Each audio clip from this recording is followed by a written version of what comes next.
자, 부동산에 집을 내놨는데 팔리지가 않습니다. 견디고 버티면 다 좋아지긴 하는 걸까요? 여기서 1년을 더 버티면 손해가 막심해질 것 같습니다. 가지고 있는 자산도 없으면서 무리하게 투자한 결과가 가정을 뒤흔들 이 정도의 후폭풍으로 다가올지 몰랐어요. 잔금 날짜가 하나씩 돌아오는데 어떻게 하면 좋을까요? 출구를 알고 싶어 월브닷컴에 고민을 남겨봅니다. 2년 사이에 아파트 3개의 등기를 쳐야 합니다. 하지만 현재 가진 현금은 6천만 원이 전부입니다. 이 상황에서 어떻게 돈을 끌어당길지 보이지가 않습니다. 머리가 너무 복잡하고 고민해봐도 딱히 답도 안 보입니다. 제가 어떻게 이 상황을 해결해야 하는 걸까요? 하루하루 올라가는 집값을 보며 상대적 박탈감이 너무 심했고 특히 아이가 태어나 2019년 이후에는 더더욱 뉴스를 보기가 괴롭고 가시에 걸린 것 같았어요. 후회를 만회하고자 눈에 보이는 청약에 다 집어넣었습니다. 당시 고분양가 논란이 있었지만 지방에선 신축이면 분명 많이 오를 거야 라는 생각에 10대1 경쟁률의 미계약분 하나를 얻었습니다. 미친 부동산 상승장에서 2억이 올라졌고 와, 돈은 이렇게 버는 거구나 깨달았습니다. 그 이후로 유료 톡방에 늘 참여하면서 고급 정보들을 얻었습니다. 그리고 두 번째 아파트에 당첨이 됐습니다. 투자 목적 말고 제가 살고 싶다는 생각이 들 정도로 주변 환경이 너무 좋은 겁니다. 나 운이 너무 좋은 거 아니야? 생각하며 100대 1의 청약 경쟁률을 뚫은 행운아라 생각하고 바로 계약했습니다. 근데 뭔가 아쉬웠습니다. 더 좋은 거 없나? 생각했죠. 그리고 천운처럼 세 번째 아파트에 당첨이 됩니다. 마지막에 당첨된 아파트가 현실적으로 돈을 대려면 힘들다는 걸 알고 있었지만 가장 욕심이 나서 버릴 수가 없었습니다. 전셋집에 살면서 생겨버린 자산 격차를 하루라도 빨리 따라잡고 싶었거든요.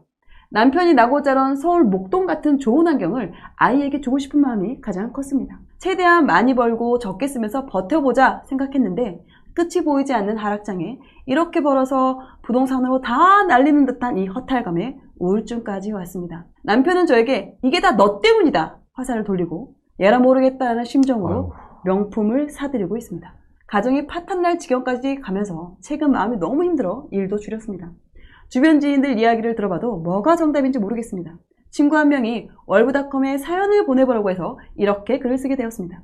너나이님 코크님 가정 하나 살린다 생각하고 저희가 헤쳐나갈 방법을 알려주세요. 지금 분양권을 3개를 가지고 있는 상황입니다. 근데 이 분양권 3개를 어떻게 끌고 가야 될지 팔아야 될지 지금 어떻게 처분을 해야 될지를 모르는 지금 상황이고요. 지금 이분이 보내주신 거를 제가 지금 그 백자료를 좀 보니까 상황이 어떠냐면 일단 이제 5살 아이 한 명이 있는 3인 가족이고요. 그 월 수입은 700만 원 좀 더 되시는 것 같아요. 두 분이. 그래도 많이 아껴서 쓰세요. 300만 원 안 쓰시니까. 그쵸. 그래서 400만 원 이상을 이제 저축을 하실 수가 있고, 그러니까 소득과 지출 구조는 나쁘지 않은 것 같아요. 근데 지금 분양권을 3개를 가지고 계시고, 이게 하나는 서울에 있고 하나는 2개는 부산에 있어요. 그래서 이게 근데 23년, 24년에 3개가 다 입주인 거예요. 이거를 분양잔금을 치러야 되는데 현금 6천이 전부인 거죠. 그리고 제가 보니까 이분이 분양받으신 게 분양가가 하나는 6억 8천, 하나는 7억 5천, 하나는 5억 6천이거든요. 그러니까 이게 분양가도 이게 세, 지금. 예, 그러니까 이거를 지금 다 마련을 하셔야 되는 상황이 된 거예요. 근데 지금 상황이 갑자기 안 좋아지니까 당연히 이제 우울하고 힘드신 거죠. 지금 분양가로만 쳐도 한 20억 돼요. 네. 제가 처음에 이걸 좀 지금 사연을 좀 잘 정제된 걸 보고 이 백재료를 보고 하면서 느꼈던 거는 저도 사람이라서 왜 이렇게 하셨지 진짜? 이런 생각이 먼저 들었는데 그게 중요한 게 아니잖아요. 그쵸. 일단 이미 이미 엎질러진 물이니까 이거를 어떻게 하면은 슬기롭게 맞습니다. 해결을 할 수 있을까 제가 그거를 좀 말씀드려야 될 것 같고 일단 이거 말씀드리기 전에 제가 여러분들, 우리 사연자뿐만 아니라 여러분들한테 말씀드리고 싶은 게 하나 있습니다. 자, 분양권 투자의 명과 암을 좀 아셨으면 좋겠다는 거예요. 뭐냐면 저는 개인적으로요, 여러분들한테 어떤 투자는 무조건 맞고 어떤 투자는 무조건 잘못됐다 이렇게 말하는 건 굉장히 오만하거나 편협하다고 생각합니다. 왜냐하면 그런 거죠. 뭐 주식 투자해서 돈 번 사람이 있으면 주식 투자로 돈 벌 수 있는 거고요. 또 저처럼 뭐 부동산 투자를 해서 돈 번 사람이 있으면 부동산 투자를 해서 돈 번 사람이 있는 거고요. 분양권 투자해서 돈 번 사람이 있으면 분양권 투자해서 돈 벌 수 있는 거예요. 근데 여러분들이 이제 접근하실 때 그런 투자 방식은 아니야 라고 접근하실 필요는 없다는 겁니다. 뭐든지 투자로 실제로 성공한 사람이 있으면 돈을 벌 수 있다는 거거든요. 근데 중요한 거는 뭐냐면 여러분들은 어떤 그런 대상에 이렇게 딱 꽂히는데 그거보다는 그 투자 대상을 잘 이해하는 게 되게 중요해요. 그러니까 분양권을 가지고 돈을 번다는 게 내가 이걸 통해서 돈을 벌어지는 원리, 이거를 했을 때 내가 감당해야 되는 리스크, 이런 것들을 여러분들이 잘 공부해서 알아두실 필요가 있고, 제가 생각하고 있는 분양권 투자의 어떤 그런 원리나 어떤 그런 그 위험한 부분들을 좀 간단하게 먼저 말씀을 드릴게요. 그게 좀 중요할 것 같아요. 분양권 투자의 장점은 뭐냐면요. 분양권 투자는 말 그대로 지어지지 않은 집을 사는 거거든요. 지어지지 않은 집이기 때문에 새 거인 거죠. 그렇죠. 그러니까 새 거 예정인 거예요. 그러니까 뭐냐면 상승장에서 여러분 새 집이 많이 오릅니까? 헌집이 많이 오릅니까? 새 집. 그렇기 때문에 이게 차익이 커요. 굉장히 크고요. 분양권 투자의 베스트는 언제 나오냐면 내가 분양을 받았던 게 상승장 초반일 때예요. 상승장 초반일 때, 물론 모두 그렇지만 이건 어떤 일이 벌어지냐면 예를 들어 상승장 초반에 하락장이 길게 진행된 상태에서 가격이 되게 쌀 때겠죠? 그렇죠. 그쵸? 그러면 그 분양권이 예를 들어서 내가 보기에 이 집 진짜 좋은 집인데 위치도 좋고 여기에 새거가 들어오면 진짜 좋은 건데 지금 사람들은 가격이 떨어지고 있어서 별로라고 생각하지만 난 이게 너무 싸다고 느껴져. 사람들 소득이나 이런 걸 봤을 때. 자, 그러면 그걸 분양권을 매수를 합니다. 매수를 하는데 분양권은 지어지지 않은 집이기 때문에 여기 바로 전세를 놓거나 할 수가 없죠. 그렇죠. 그러니까 예를 들면 5억에 분양을 했어요. 근데 내가 이거를 뭐 예를 들어서 어떤 특정 시점에 분양을 5억에 분양권을 뭐 3천만 원 피를 주고 샀습니다. 그럼 5억 3천에 내가 매입을 하는 거죠. 네. 근데 이 상태에서 돈을 다 치를 필요가 없죠. 왜냐면 계약금이랑 그 피만 주면 되니까. 그러면 계약금 5천에 피 3천 해가지고 8천만 원을 집어넣어요. 네. 자, 8천만 원을 넣었는데 이 집이 완공되려면 2년이 남은 거예요. 그러면 2년이 지나면 어떻게 되냐? 상승장이 시작되고 있을 때 전세가도 같이 올라가거든요. 그렇죠. 그럼 어떻게 되냐면 베스트는 입주할 시기에 전세가가 막 5억 5천 이런 거예요. 그치. 내가 분양 받은 가격보다 전세가가 더 높아. 더 높아. 심지어 피 주고 산 거보다 더 높아. 자, 그러면 내가 이 집 5억 3천에 샀는데 전세를 5억 5천에 놓는 거예요. 자, 그러면 어떻게 되냐면 분양잔금 치를 필요 있다 없다? 없다. 없죠. 돈이 왜냐면 너무 전세금으로 다 하고도 돈이 2천만 원 남으니까. 대출을 받을 필요 없죠. 그렇죠. 그러니까 이런 것들이 분양권 투자 시장의 성공 사례가들이 되는 겁니다.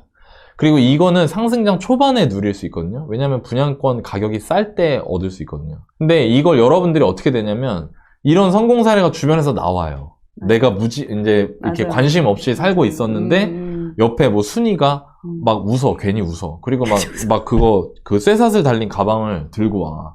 그거 비싼 거를. 그럼, 너, 샤넬?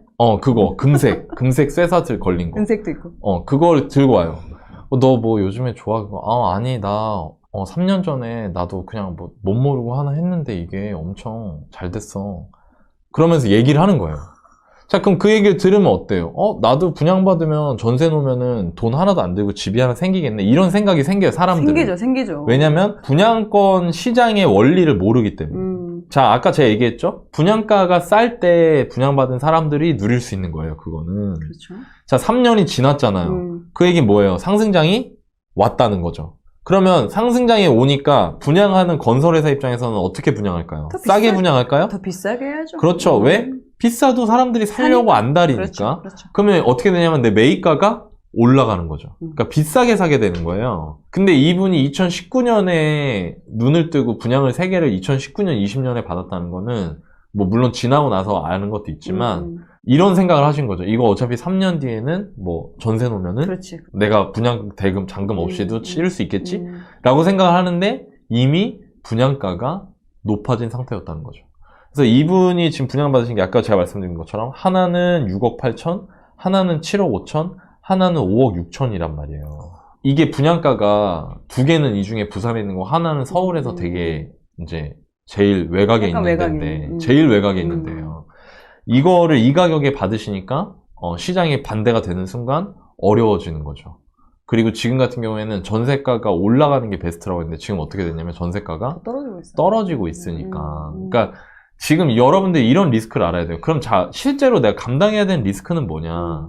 나는 분양을 6억 8천에 받았는데 베스트는 전세를 7억에 놓는 게 베스트였겠죠? 좋죠. 원래는? 근데 6억 8천에 받았는데 실제로 지금 이분이 분양받으신 데를 제가 살펴보니까 주변의 신축 아파트나 이런 거 전세가를 봤을 때 이거 전세가 3억에서 4억 사이 나갈 것 같아요. 네네.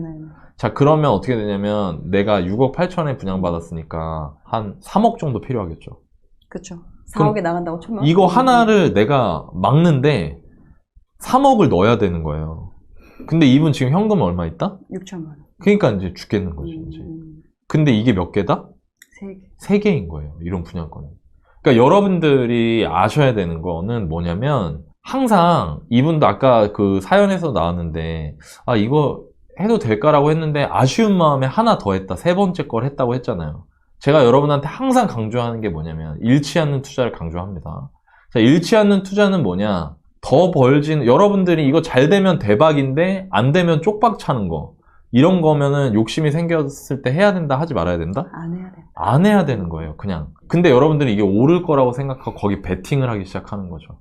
그래서 여러분들이 저는 항상 강조하는 더 많이 못 벌더라도 망하면 안 된다는 겁니다. 여러분들이 망하는 선택, 망할 수도 있는 선택을 철저하게 하지 마셔야 된다. 일단 이걸 보고 계신 분들한테는 그거를 꼭 말씀을 드리고 싶고요. 항상 조심해서, 항상 조심해서 접근하셨으면 좋겠습니다. 자, 일단 분양권 투자의 명과 암에 대해서 일단은 말씀을 드렸고요. 이분의 이제 질문을 한번 볼게요. 네. 지금 매달 400만 원 정도 저축을 하고 있다. 이거는 뭐냐면 20억이에요. 지금 분양 받으신 게.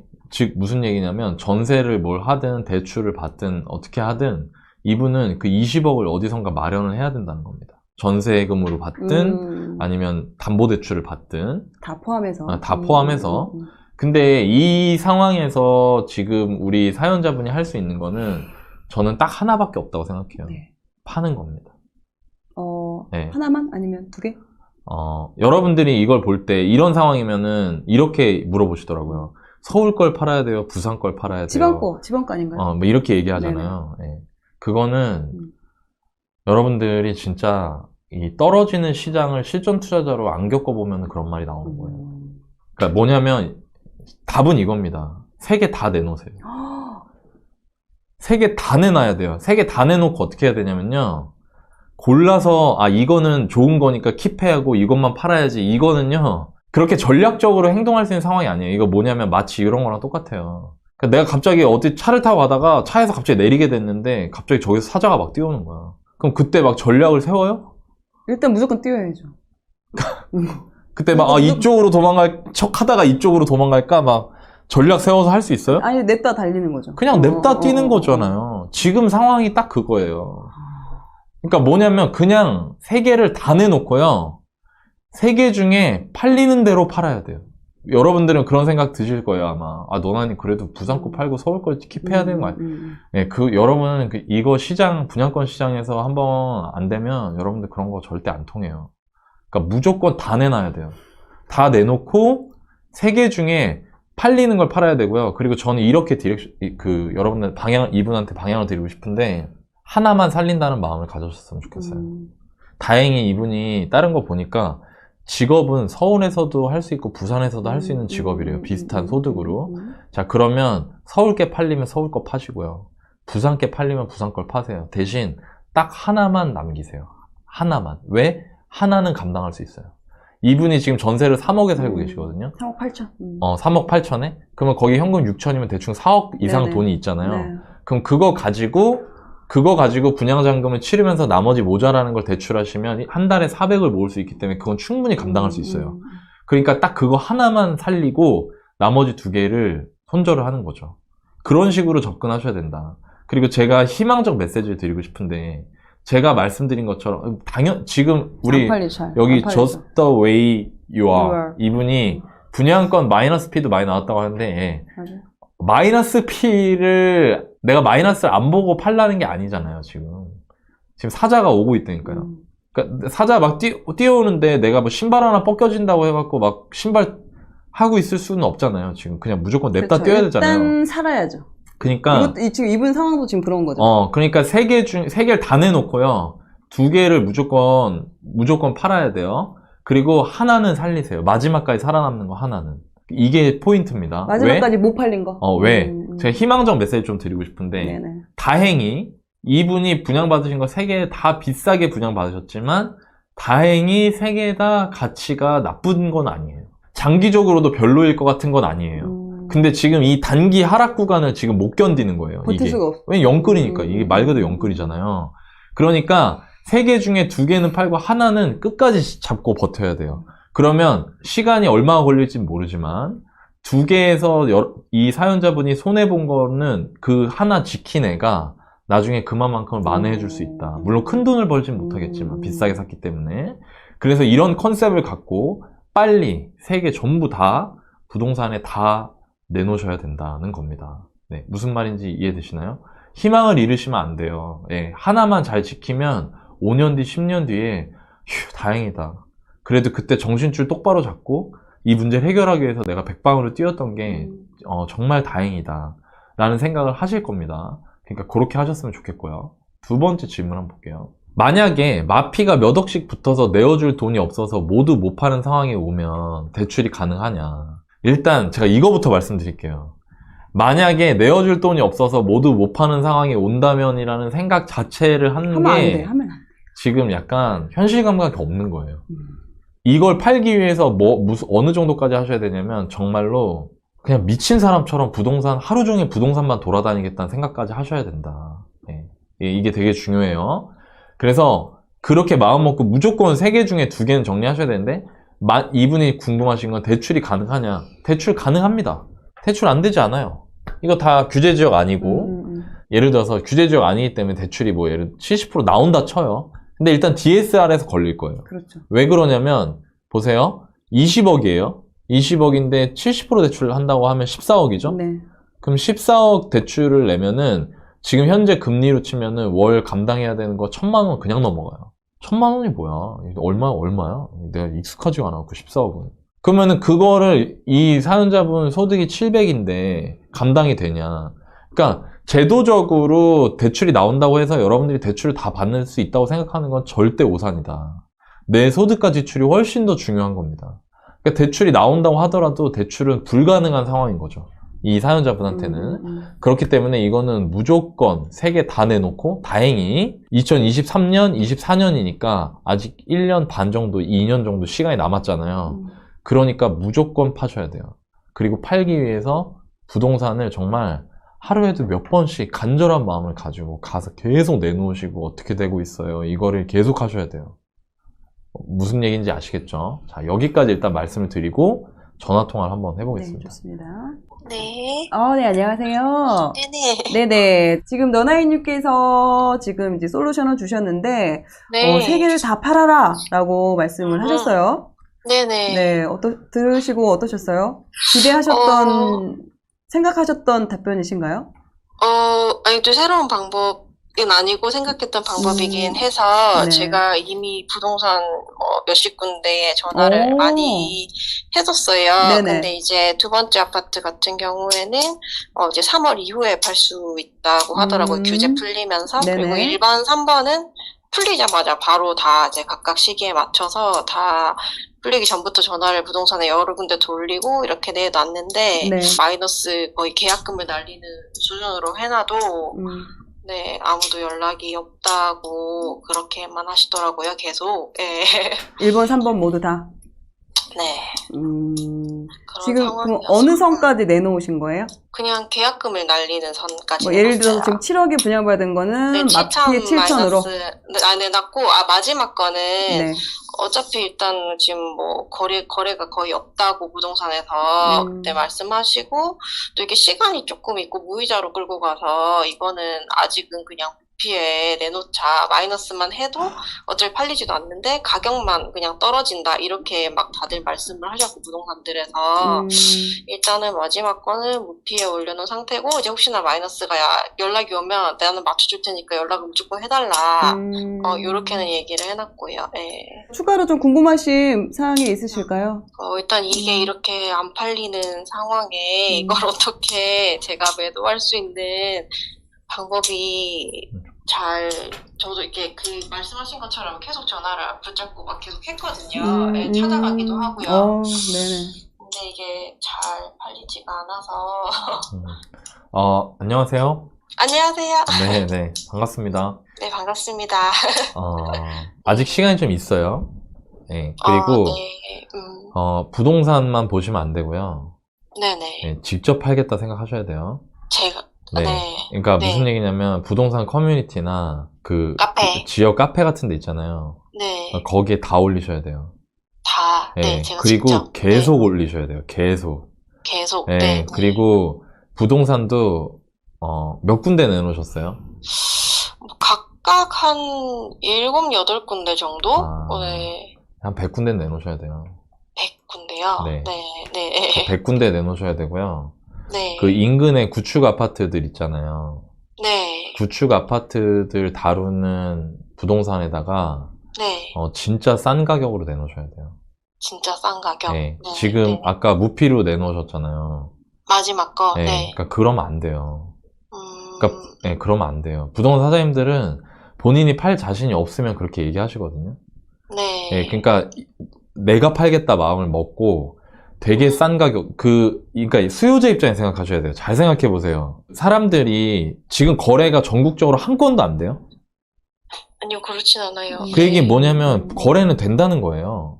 네. 네, 제가 전세 안 나가는 것도 이슈고 투자자들 전세 안 나가는 게 힘드니까 저한테 얘기하실 때 제가 그러거든요. 무조건 싸게, 엄청나게 싸게 내놓으면 나간다. 네. 네. 그리고 그게 아파트의 장점이에요. 네. 거래를 틈을 만들 수 있다는 거. 그러면 어떻게 하셔야 되냐면 주변에 부동산 7, 8군데는 그냥 지금 이 상황에 어울리지 않는 행동이에요. 네, 네. 더 많이, 네. 많이. 그러니까 네. 제가 아까 100군데라고 말한 게 그 100군데가 상징적 의미가 아니에요. 정말로 100군데. 진짜 네. 100군데 말하는 거예요. 네, 네. 그리고 그 100군데도 어떻게 고르셔야 되냐면 음. 수요자 입장에서. 그러니까 예를 들어서 내가 여기 근처에 구축 아파트를 보러 왔는데 구축 아파트 가격이 뭐 3억 5천이다. 근데 이 주변 옆에 있는 지금 이 분양권이 가격이 너무 싼 거예요. 네. 그걸 알게 되면 사람 마음이 어떨까요? 사기로 마음먹은 사람이면. 네. 사고 싶은 마음이 들겠죠? 네. 그런 느낌을 주는 가격으로 내놓으셔야 돼요. 네. 이해되세요? 무슨 말인지? 네, 무슨 말인지 네. 이해했어요. 그리고 지금 아까도 제가 말씀드렸는데 제가 이렇게 하면 그럼 너나님 가격을 얼마나 내려야 돼요? 너무 힘들어요. 생각하니까.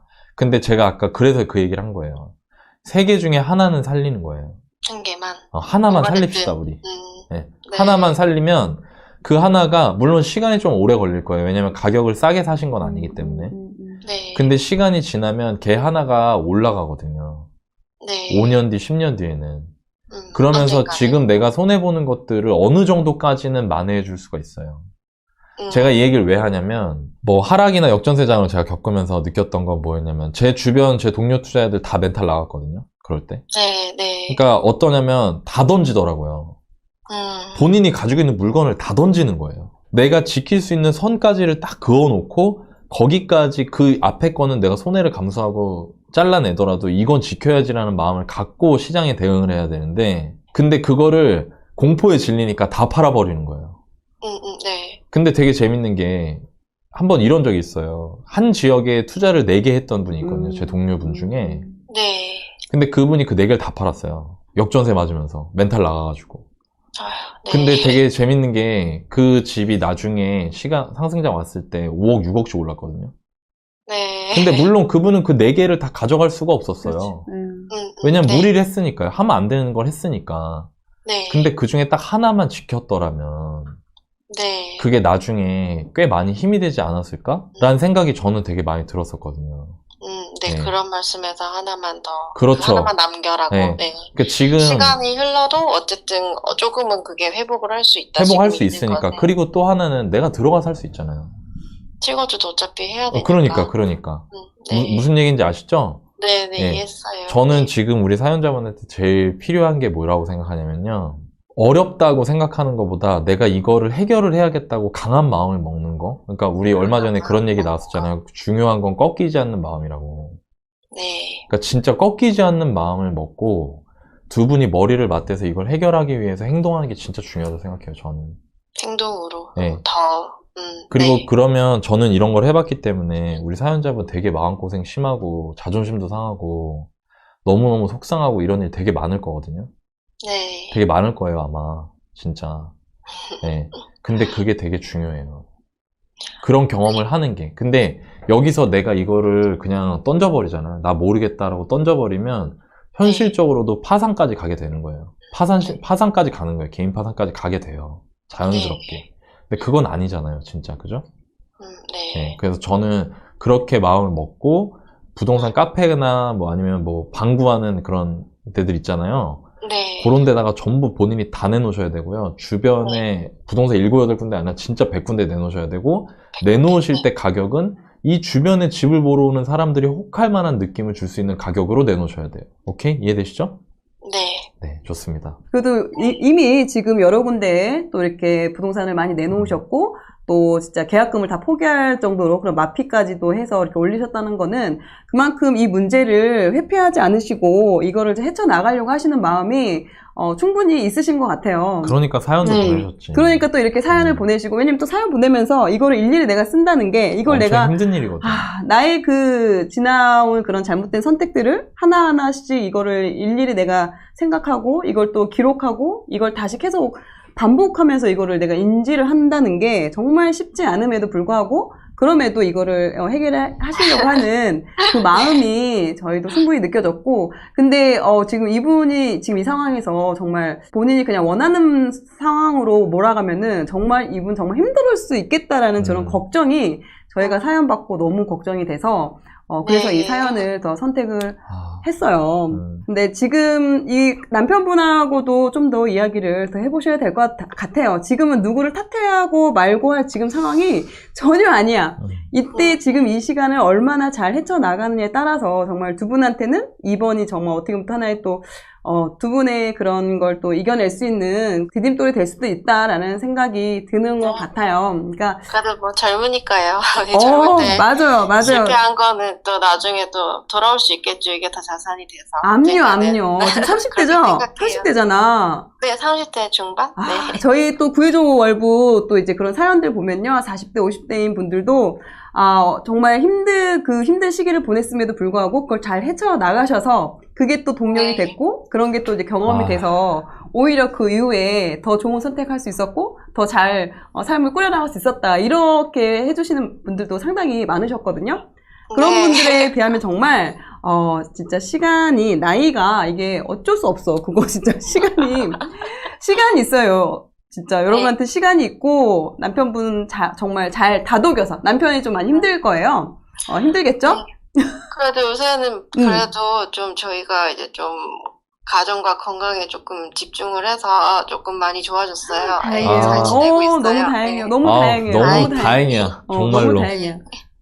아이 보면서 진짜 어떻게 헤쳐나가야지. 그런 모습을 또 아이가 보고 자라면서 배우잖아요. 우리 부모님이 이렇게 힘든 상황을 또 이렇게 서로 더 으쌰으쌰, 더 이렇게 좋게 나아가는구나. 그러면서 그걸 또 배울 수 있을 거예요. 네, 제 강한 마음을 가지고 또 제가 조금 더 적극적으로 손절을 해보겠습니다. 좋습니다. 진짜 중요한 게 뭐냐면, 이 얘기 꼭 해주고 싶은데, 5살이에요, 애기? 네. 아들내미인가요? 네. 사도만 씨. 네, 아이가, 우리 애는 7살이에요. 딸이. 연상이야. 네. 그러니까 중요한 게 뭐냐면은 이거예요. 아이들은 부모의 실패를 부끄러워하지 않아요. 부모의 실패나 실수가 부끄럽지 않아요. 저는 그렇게 믿어요. 부모의 실수나 실패가 부끄러운 게 아니라, 실수나 실패 이후에 그거를 어떻게 대처하느냐에 달려있다고 봐요, 저는. 네, 뭐 실패했다고 생각하지 않아요. 그럼요. 그거를 잘 아이한테, 오히려 아이한테 어려운 일이 있을 때는 어떻게 극복해 나가는지를 보여주는 교육을 할 수 있는 기회라 생각하고요, 저는.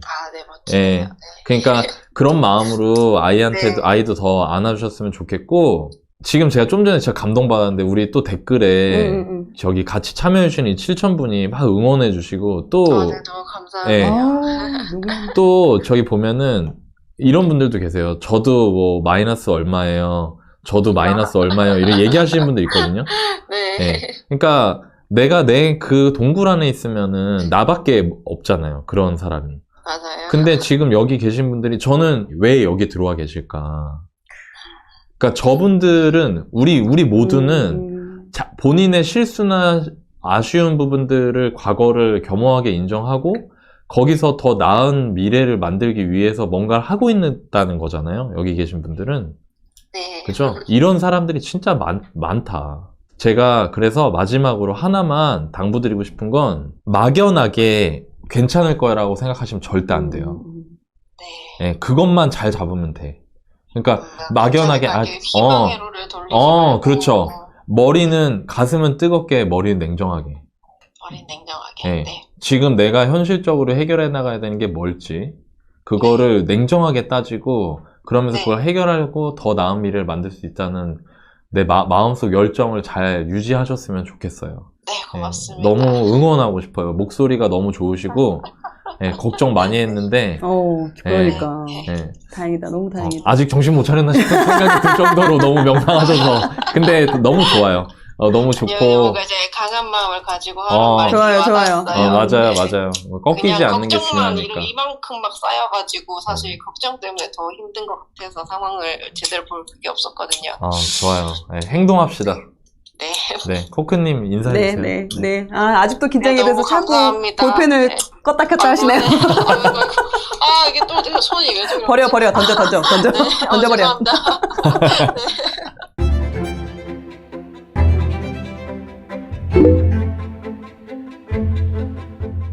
또 되게 절박한 환경에서 1억을 모으신 한 분을 만나보도록 할 텐데요. 이분처럼만 하면 누구나 1억을 모을 거라 장담해 봅니다. 좋습니다. 0원에서 1억까지 가장 현실적인 방법으로 운 좋게 돈을 모았습니다. 어떻게 굴려야 수십억 자산가가 될 수 있을까요? 일찍 돈을 벌기 위해 공업고등학교를 선택했습니다. 모은 돈도 없고 지원해 주실 부모님도 안 계셨으니까요. 그리고 수도권에 있는 대기업 공장에 취업했습니다. 23살, 멋 모르던 나이에 돈 벌겠다고 수도권으로 올라간 겁니다. 꿈보다는 얼른 취업해서 돈을 벌어야 가난을 면할 것 같아서요. 공장에서 열심히 일하면 고향에 있는 여자친구가 많이 생각났습니다. 장거리 연애로 교통비다 뭐다 해서 70만 원씩 나가는 걸 보고 이건 아니다 싶었습니다. 그래서 결혼했습니다. 사랑이 샜겠죠. 네. 대박이다. 회사에서 사원 아파트를 지원해준다는 이야기에 옳다구나 싶었거든요. 사원 아파트에서 5년 정도 살면 내 집 하나 마련할 돈은 생길 거라 믿었으니까요. 첫째 아이를 낳고 처음으로 제가 처한 현실이 보였습니다. 제가 5년 빡세게 일해도 낡은 주공 아파트 하나 살 수 없었죠. 차라리 지방에서 계속 살았으면 이런 일은 없지 않았을까? 그런 생각도 혼자 하곤 했습니다. 하지만 후회 따위 할 여유는 없었습니다. 이젠 가장 역할을 해야 하니까요. 제가 살고 있는 지역에 한참 분양 소식이 많았습니다. 이게 정말 내 인생의 기회다 싶어서 청약에 올인했습니다. 그렇게 2019년 9월 청약에 당첨됐습니다. 계약을 하고 가족과 함께 여기 꼭 산다라는 일념 아래 죽지 않을 만큼만 딱 쓰고 전부 저축했습니다. 그때 또 마침 둘째 아이가 태어났습니다. 아이 셋, 29살 외벌이 가장으로 1억을 모은 비결은 사실 별것 아닙니다. 모은 지출은 급여에서 다 해결하고 있습니다. 명절 상여, 연월차 수당, 특근비, 절반은 무조건 저축입니다. 정기 상여금, 연말 성과금은 없는 돈이라 생각하고 100% 저축입니다. 내 급여는 190만 원이다. 월급이 늘어도 내 급여는 190만 원이다. 190만 원을 맞게 생활하자 체면을 겁니다. 그때는 힘들었지만 지나고 보면 전 운이 좋은 사람이었습니다. 운 좋게 직장인 수도권, 운 좋게 맞춰나갈 수 있는 아내와 결혼, 운 좋게 사원 아파트 거주, 운 좋게 청약 당첨, 아이 셋, 29살 전문 아빠로 요즘 찐 행복을 느끼며 살고 있습니다. 너바나님 말씀처럼 인생엔 암흑기도 있고 전송기도 있는 것 같아요. 저에겐 10대가 암흑기였습니다. 운 좋게 1억이란 돈을 모을 수 있었지만 실력 없이 쌓인 돈은 어떻게든 나를 떠난다고 생각합니다. 앞으로 제 돈그릇을 키워나가고 싶습니다. 제가 어떻게 하면 현명한 아빠가 될 수 있을까요? 너무 멋있다. 진짜. 박수 한번 쳐주고 들어가야 될 것 같아요. 이번은 그냥 속된 말로 쩐다 진짜. 잘 될 것 와. 같아요. 와. 너무 대단한데. 근데 이런 분도 지금 고민이 좀 있는 거예요. 또 앞으로 또 로드맵을 또 어떻게 가져가야 되는지. 아니, 솔직히 이게 누가 누굴 가르쳐야 되는지 모르겠어. 왜냐면, 동년배 저와 비교하면 말할 수 없이 훌륭하셔서, 제 29살 때와 비교하면. 그래도 형이니까, 무슨 일부 삼촌이라고 하진 하는데, 삼촌 아니야, 형이야. 제가 이분한테 좀 말씀을 좀 먼저 좀 드려볼게요. 이분이 잘한 걸 얘기를 해볼게요. 네. 왜냐면 방송 보시는 분들 중에 이분한테 뭘 배워야 될지 전 여기 계신 분들은 이분한테 배울 마음이 있으시다 생각하거든요. 그럼요. 첫 번째, 정말 목표 하나만 보고 가는 거예요.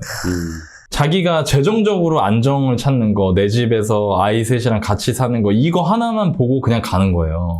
근데 사실 이분이 여기 안 썼거든요. 뭘 안 썼냐면 아이한테 치킨을 사줄 수 없어서 너무 슬펐어요. 이런 걸 안 썼잖아. 근데 솔직히 없을까? 그런 느낌이? 있지. 있겠지? 아이들 뭐 장난감 하나 사고 생활비가 싶고. 그런데. 그러니까요. 그 얘기는 뭐냐면 이분이 그 목표 빼고 나머지는 감수하겠다는 마음이 그냥 베이스로 깔려 있는 그런 거에 거예요. 대한 푸념도 없어요. 없어요. 어머. 여러분 이게 어떻게 보면 약간 소름 끼치는 포인트일 수도 있어요. 와, 저 친구 29인데 저러고 산단 말이야? 라는 생각을 한 번쯤은 해보셔야 돼요. 이거는. 그리고 그 목표 하나만 보고 가는 그런 삶의 태도 때문에 어떻게 되냐면 세상을 보는 관점이 너무 긍정적이야. 이분이 아까 그랬어요. 운 좋게 수도권 근무.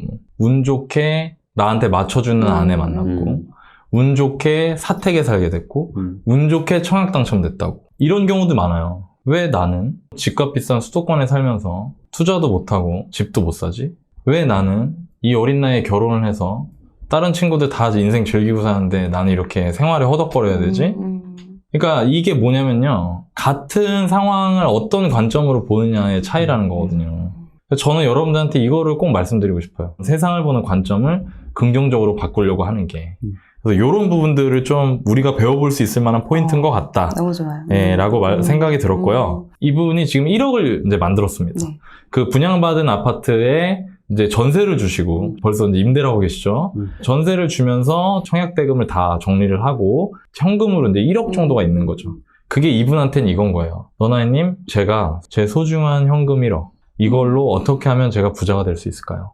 를 저한테 물어보러 온 겁니다. 제 앞에 있다 생각하고 얘기를 한번 드릴게요. 자, 여러분들이 투자 공부를 하시다 보면 이런 거를 많이 보실 거예요. 패시브, 액티브, 수동적, 뭐 능동적, 리스크 회피형, 수익 추구형 이런 식으로. 자, 여기서 먼저 길을 내셔야 돼요. 그러니까 뭐냐면 제가 생각하기에 일반 현실 투자자가 선택할 수 있는 길, 그 갈래길이 뭐냐면 아까 말씀드린 패시브랑 액티브 이 중에 뭘 선택할 것인가요?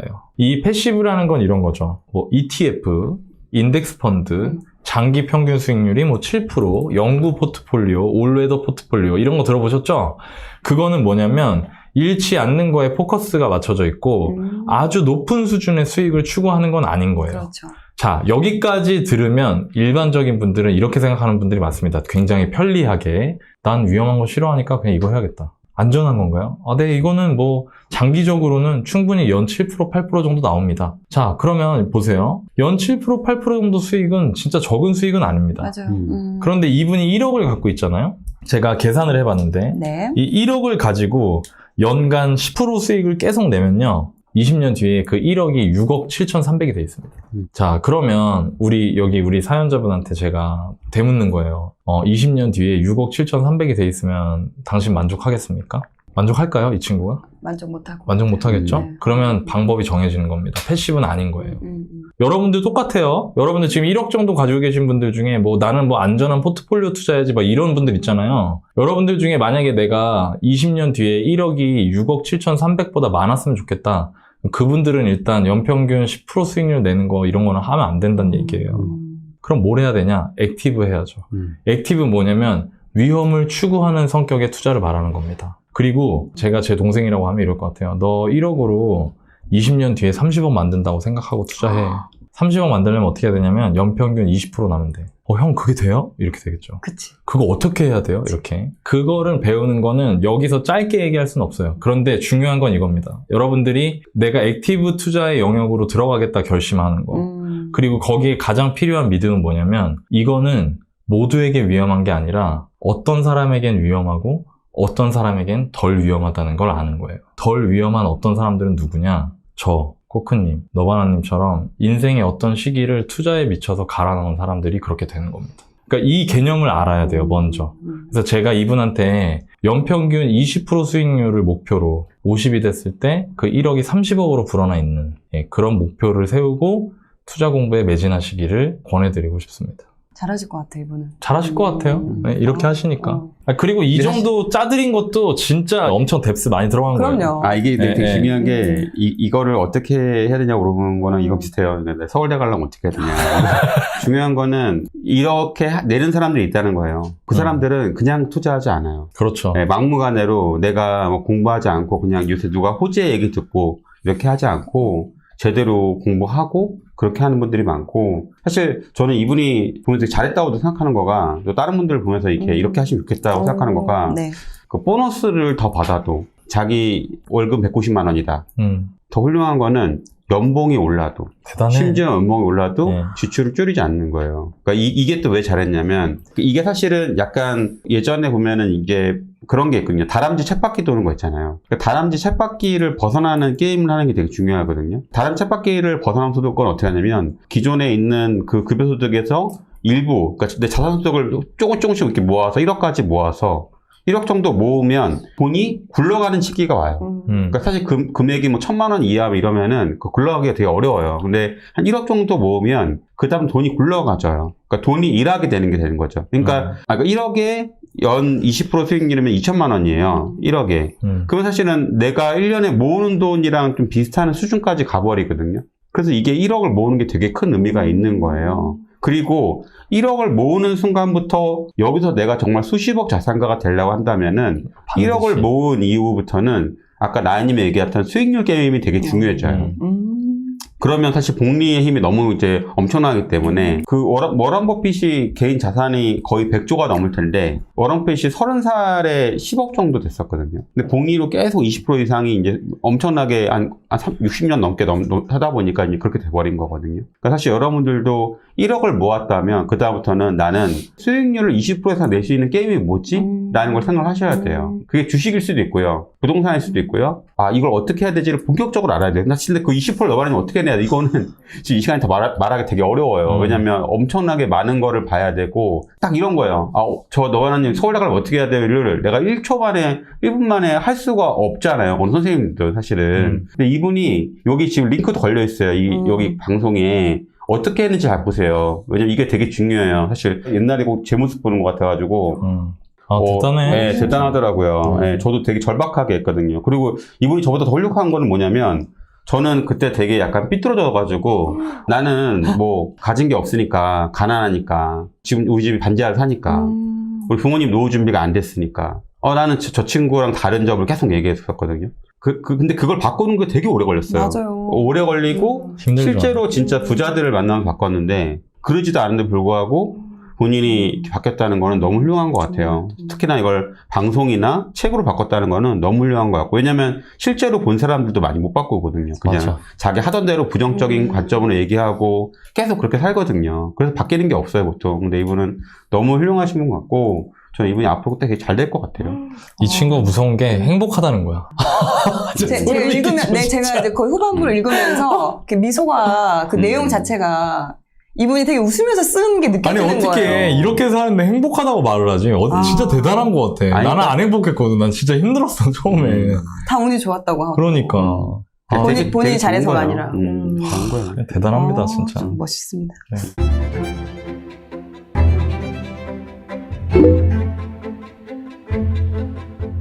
저한테 이제 예전이나 지금이나 메일이 많이 오는데 구해적 월급에 나오는 것만큼 정말 간절한 사람들이 많이 와요. 그때 제가 공통적으로 드리고 싶은 말씀은 뭐냐면 투자 성공은 지금 어떻게 해야 할지 막막합니다. 내 집 마련, 투자. 무엇이 먼저일까요?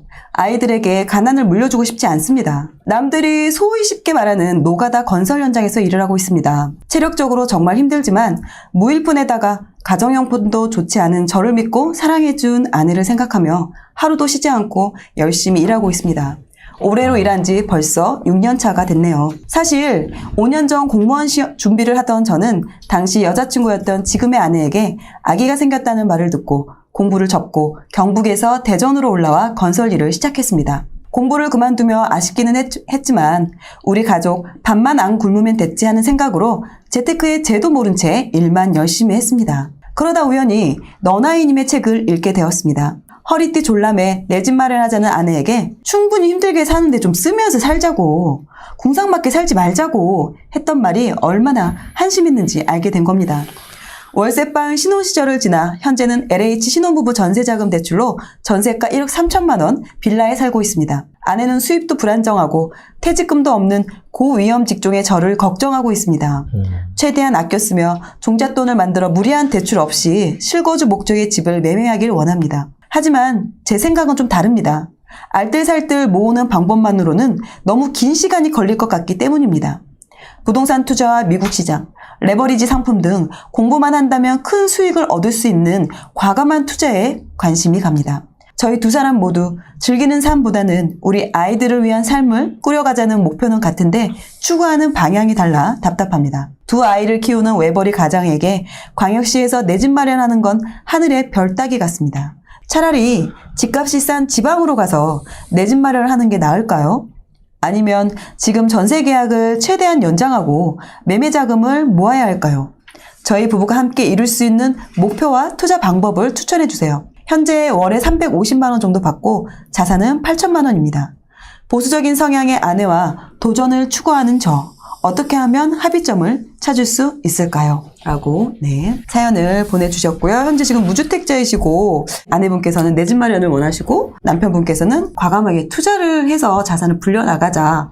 그런 좀 성향에 대해서 좀 두 분이 안 맞아서 어떻게 이 합의점을 도출해야 될지. 일단 이분이 지금 결혼 일찍 하셔가지고 맞아요. 자녀가 두 분의 4인 가족의 가장이세요. 지금 30대 초반인데 소득이 지금 350 정도 되시잖아요. 네. 아이 키워보신 분들 다 아시겠지만 저축이 어려워요. 그쵸. 근데 두 분이서 결혼 생활 한 5년 동안 8천을 만든 거예요, 지금. 근데 이제 일하시다가 나 이렇게 하면 진짜 답이 없는데? 라는 생각이 드니까 제 책을 보시고 뭐 투자 같은 거가 있구나라는 걸 보고 이걸 하면은 우리가 빨리 갈 수 있겠구나. 이제 이걸 깨달으신 거고. 그쵸. 아내분은 그런 게 이제 막연하게 두렵고 불안하신 거겠죠. 저는 약간 지금 질문이 좀 순서가 잘못된 것 같아요. 제가 이거 보면서 느낀 건. 일단 저랑 비슷한 상황이세요. 저희 와이프도 투자를 되게 반대하고 두려워했거든요. 대체적으로 그렇죠. 대부분 그렇죠. 대부분 그렇죠. 네. 그러니까 아까 말씀하신 것처럼 나는 공격적이고 성향이 그런데 우리 와이프는 엄청 그런 거에 대해서 보수적이고 걱정이 많다. 근데 그러니까 내가 지금 고민하고 있는 이 고민 포인트를 해결하면 우리의 현실적 문제가 해결이 되나? 근데 그거랑 전혀 상관없다 생각하거든요. 저는 이거랑. 그러니까 그거보다 더 중요한 얘기를 해드려야 될 것 같은 생각이 드는 거예요. 이분한테. 먼저 첫 번째로는 직장인이었다가 투자자로 된다는 게 이렇게 뭐 무슨 슈퍼맨이 막 안경 벗으면 옷 확 바뀌는 그런 게 아니라요. 월급쟁이 투자자 이렇게 가는 거거든요. 그러면 월급쟁이에서 월급쟁이 투자자로 넘어가야 되는데 이때 조건이 있어요. 그게 뭐냐면 안정감이에요. 무슨 얘기냐면 내가 뭐 안정감과 균형감과 이런 거를 추구하면서 하루에 2시간 워라밸 맞추면서 공부하 이게 아니고요. 현금 흐름의 안정감이 필요하다고요. 그 시기에. 근데 지금 본인 하시는 일이 일용직이잖아요. 네. 그리고 아내분도 그걸 얘기하셨잖아요. 퇴직금도 없고 고용 자체가 불안정하기 때문에 조금이나 다치면 소득이 완전 뚝 끊겨버리니까 불안하잖아요. 그러니까 이거는 뭐냐면 저라면 이럴 것 같아요. 저라면 먼저 일자리를 잡을 것 같아요. 새로. 이직을 한다. 그 이직의 핵심은 뭐냐면 목적은 뭐냐. 돈을 더 받는 게 아니에요. 아까 말한 안정감과 그 시간을 얻을 수 있는 거. 내가. 네, 그러니까 일하다 다치지 않을 수 있는 일. 그리고 내가 그 저녁 시간 같은 걸 확보해서 뭔가를 할 수 있는 일, 체력적으로도. 이게 또 일용직이 힘드니까. 그렇죠. 그렇게 한 다음에 그 일에 적응을 하고요. 그 다음에 저는 투자를 할 것 같아요. 이 아내분보다 남편분 말이 맞다고 생각해요, 저도. 이분은 돈을 투자를 안 하잖아요? 그럼 답 없어요. 근데 그거는 아무나 다 한다고 다 되는 건 아니잖아요. 그리고 그 전에 먼저 해야 될 게 내 일자리를 정리를 제대로 해놓는 거. 그게 첫 번째예요. 1년 동안 이직 준비하셔서 이직하고 그 이후에 1년 정도는 내가 그 일에 익숙해진다. 그래서 2년 목표로 잡을 것 같아요, 저는. 그 다음에 2년 뒤부터는 투자를 하는데 투자할 때는 당연히 지금 종잣돈 8천만 원이잖아요. 네. 이 상태에서 내 집 마련하려면 필연적으로 대출 들어오죠. 그렇죠. 그럼 돈 없잖아. 그럼 어떻게 투자해요? 그러니까 그때 월세 가는 거예요. 아니면 주식 투자할 거면 전세 가셔도 되고요. 그렇게 접근해서 차근차근 공부를 할 것 같고 제가 이거 보면서 느끼는 게 지극히 평범한 사람들의 인생 사이클, 저를 포함해서 그 인생 사이클이 뭐냐면 10대까지는 맨날 참는 게 일상이야. 뭔가 하고 싶어도 말도 안 해. 뭐 친구들이 나이키 운동화 신고 오잖아? 그러면은 그런 거 필요 없다 그래. 정말? 근데 난 갖고 싶어, 속마음은. 그러니까 그게 일상인 거야. 참는 게. 그걸 말도 못 해. 부모님한테. 누구한테 말할 수도 없어요. 그럼 억눌려 있잖아, 마음이. 그러다 20대 때 일자리 구하면 어떻게 되죠? 보상 심리로. 그때 이제 소비가 터지는 거예요. 내가 그동안 못한 게 있으니까. 그러니까 여전히 월급 받으니까 내가 그냥 또 쓰고 싶은 대로 써버리는 거지. 그러면서 20대가 가요. 그리고 30대가 되잖아요. 결혼을 하고 아이를 갖고 출산을 하잖아요. 그러면 이유를 모른 채로 쪼들리기 시작해요. 왜 그러냐면 외벌이가 되거든요. 뭔가 불안감이 엄습하고 배우자가 일을 그만두는 순간 내가 하나하나 뭔가 할 때도 옛날에 결혼하기 전에 쓰던 것 같이 절대 쓸 수 없고 그리고 어떤 때는 때로는 막 빵꾸가 나. 그러면서 집값 같은 거에 예민해지기 시작하고 집값 올라가면은 막 너무 마음이 힘들고 근데 이때가 진짜 중요해요, 여러분. 이때가 지금 이런 상황인 분들 한 80%, 70%, 80%의 사람들이 어떻게 하냐면 게임, 스포츠, 주식 이런 걸로 회피해요, 자기 삶을. 눈을 감지. 그죠? 그러니까 저는 그게 너무 안타깝고 사실 제가 방송을 하는 목적 중 하나예요. 그런 걸 알려드리고 싶은 거. 그럼 그때 뭘 해야 되냐? 제가 느낀 걸 말씀드릴게요. 30대 때. 외벌이가 됐다가 다시 맞벌이가 재개되는 시기가 옵니다. 근데 문제는 뭐냐면 내가 그 시기가 됐을 때 그 아까 말한 것 같이 눈을 감아버리잖아요. 그럼 어떻게 되냐면 소득이 늘어난단 말이에요. 복직을 하고 나서 소득 늘어나잖아요. 그럼 어떻게 되냐면 또 똑같은 거야. 또 이제 소비를 늘려. 또 눌렸던 게 터지는 거야. 그러면서 계속 똑같은 인생으로 가는 거야. 또 그 나이대에 써야 되는 소비 패턴이 또 있거든. 그거를 계속 가는 거야, 그러니까. 근데 만약에 내가 이 시기에 지금 우리 여기 애기 지금 둘에 외벌이잖아요. 지금 힘들잖아요. 이때 올바른 가치관을 갖고 투자에 대해서 욕심내면서 돈이 안 잃고 올바르게 준비해서 공부하면 나중에 아이들이 크면서 소득이 늘어날 수 있는 시점에 그때 부스터를 달고 한 명이 버는 걸로 다 생활비 쓰고 한 명이 버는 거 다 모아가지고 뭉쳐서 이걸로 투자로 보낼 수가 있다고요. 그러니까 지금이 되게 중요한 시기야. 우리 이 사연자분한테. 근데 지금 당장 내가 일용직 이거 하면서 막 미국 주식 아까 막 무슨 레버리지 막 이런 거를 실력이 안 되는데 함부로 해버린다? 그럼 진짜 위험할 수 있으니까 일 정리하고 투자 제대로 배워라. 만약에 1년, 2년 이직하고 안정됐는데 내가 투자 배우고 싶은데 내가 모르겠다, 어렵다. 그럼 월보 오세요. 그럼 가르쳐 줄게. 부동산 할 거면. 근데 만약 뭐 주식 할 거다 그러면 믿을 수 있는 분한테 배워서 제대로 하시고 저라면 그렇게 갈 것 같아요. 시간과 안전을 위해서 일단 1년 정도의 시간을 갖고 이직을 준비하고 또 이직을 하면 또 적응을 하는 시간이 필요하니까 네. 1년을 잡고 그러면 2년 정도 소요가 된다고 보면 그 2년간은 전세를 거주하시고 부동산이든 주식이든 본인이 이제 원하는 그런 분야를 정해서 공부를 해 가시면서 그렇게 어느 정도 실력이 쌓으면 그때는 이제 가지고 있는 돈을 좀 그죠. 빼서 월세로 네. 좀 넣어서 그 가지고 있는 돈을 좀 활용해서 투자로 좀 활용을 하는 게 오히려 좀 자산을 좀 키워가는 상황에 좀 맞을 수 있겠다라고 말씀을 해주신 것 같고 네. 그러면서 더불어 그런 인생 사이클에 대해서 말씀을 해주셨는데 근데 그 시기에 진짜 남들처럼 똑같이 그런 식으로 살아가면은 변화가 없는데 어찌됐든 그 사이클 안에서 어떻게 좀 내가 변화를 시키느냐가 또 중요한 것 같아요. 그래 좀 다른 삶을 살아갈 수 있으니까. 아니 얼마 전에 지하철을 탔는데 우리 20대, 30대 분들 다 핸드폰 게임하고 있어요. 맞아요. 나는 그걸 보면은 더 많은 사람들이 이런 걸 보게 만들어야겠다. 그 생각이 들 정도로 알려주고 싶어. 이러면 안 된다고 지금 이 얘기 해드리고 싶었어요, 그냥. 노바나님 어떤 의견을 또 주실 수 있을까요? 그러니까 이분 사연 선정한 이유는 이분이 대단한 게 아내 임신 소식을 듣고 원래 공무원 준비했는데 너무 멋있잖아. 바로 이제 네. 퇴사하고 건설 현장에 갔다는 거가 네. 책임감. 남자로서 너무 대단하다. 맞아요. 쉽지 않은데. 멋졌어. 그리고 네. 제가 대학교 때에서 노가다를 해봤거든요. 건설 현장에서.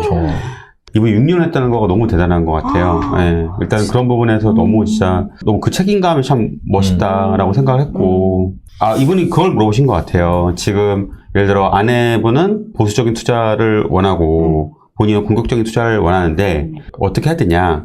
답은 있어요. 벌써 나왔습니다. 어떻게 나왔냐면 본인이 6년 동안 가정생활 꾸리면서 모은 돈이 있잖아요. 그러니까 지금 하던 대로 했으면 6년 뒤에 그 돈 생기는 거예요. 6년 그렇죠. 뒤에. 더 줄어들죠. 아이들 커가면서 생활비는 더 돈 더 늘어나니까. 늘어나고. 어쨌든 만약에 내가 6년 뒤에도 그 정도 결과에 만족하냐 배우자한테 물어봤을 때 나 만족한다 라고 하면 그것도 괜찮아요. 근데 그게 아니라 그거는 좀 답이 없지 않을까? 라고 하면은 지금까지 했던 방식과는 달라진다는 거예요.